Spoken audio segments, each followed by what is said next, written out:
Welcome to the new museum at the Gateway Arch. We are very excited to welcome our visitors after our grand opening on July 3rd.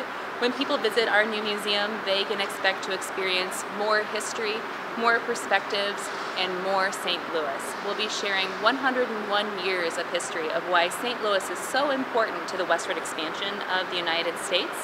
We have so much to offer in our new museum with touchscreens and technology and all kinds of ways for people to learn and experience our new exhibits.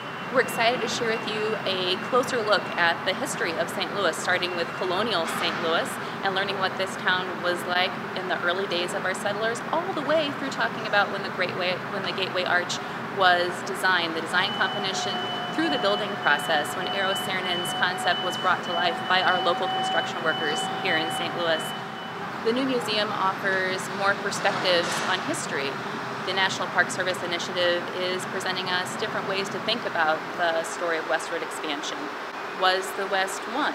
Was the West stolen from the Native American people? Was it taken from the people of Mexico?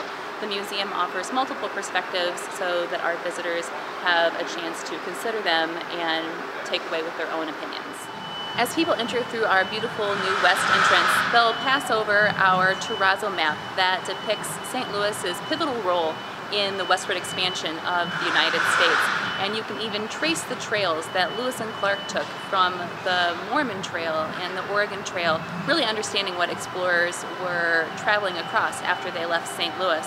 When you come into the museum, you'll pass through our westward expansion exhibit, where you can get a sense of what it was like to travel westward across the plains.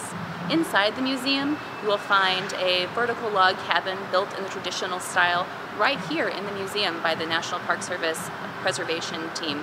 You'll see Jefferson's vision. We'll get a chance to look at Eero Saarinen's original model for the project when he was in the early planning stages. There's so much more history and so much more to engage with at our new museum.